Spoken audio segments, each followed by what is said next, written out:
Well, Americans appear to be at a crossroads with angry mobs and the PC police in full-on assault, targeting anyone who doesn't agree with their point of view.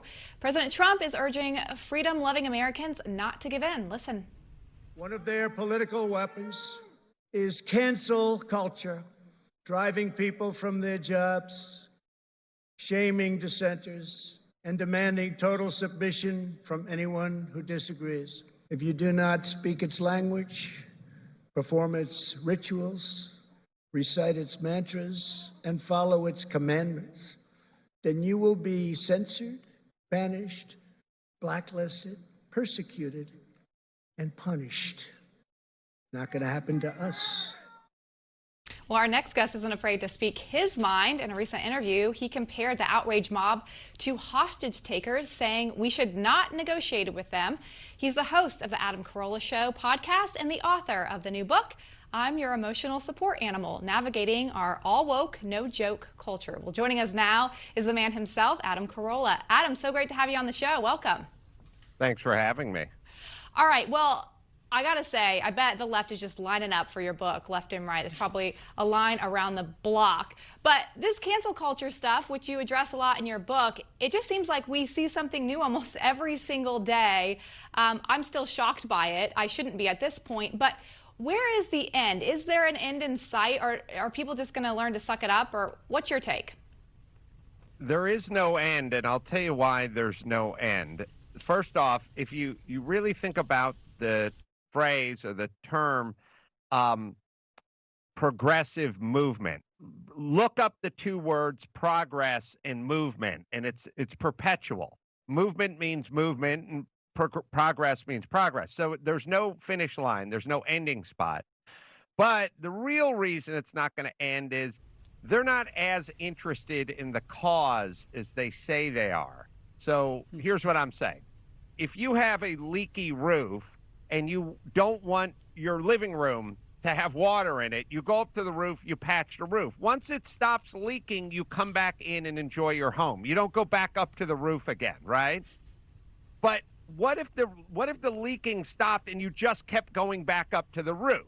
That would suggest it transcends a hole in your roof. There's something bigger at play here. So when they say, here's what we want, take down these, change this institution, take down this statue, here's what we go. And you go, fine, we'll do all of it. And they go, no, wait a minute, we're not done. They just keep going. And it suggests to me that they don't really think the problem is as big as the problem is. Otherwise, they wouldn't continue.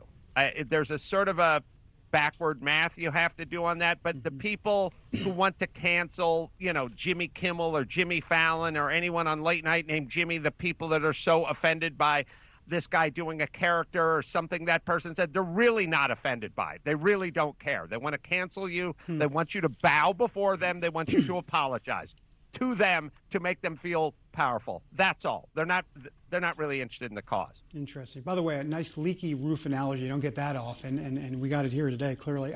Hey, Adam, let me read you something you said on Twitter about the government. I thought this was pretty interesting. You said, the government that sent $4 billion in stimulus payments to dead people is the same one you want administering health care for all, solving racism, and getting the economy back.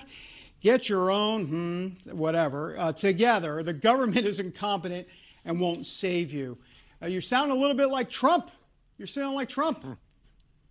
Well, I'm just a pragmatist. I mean, I've been around long enough, and I grew up, and I had a mom who was a hippie mom, welfare, food stamps.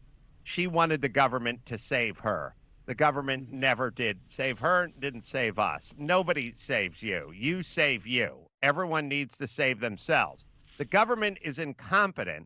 Look, I went to the DMV 2 months ago, and I tried to renew my driver's license, and they said, oh, we don't accept credit card. And I didn't have cash on me. And they said, do you have cash? And I said, no. And they said, do you have a checkbook? And I said, no, I don't carry around my checkbook. I have a check. I have a credit card. They said, we don't accept credit cards. We have a pilot program that we're working with and on. We may transition into credit cards. Now, what other business in 2020 doesn't accept credit cards? Well, that's the government. That's the DMV. That's crazy. What other business would do that? Maybe some in New York City. Sometimes they're still all cash there. It's crazy. Well, yeah, if you're selling Lucy's in front of a bodega, yeah, that's a cash transaction.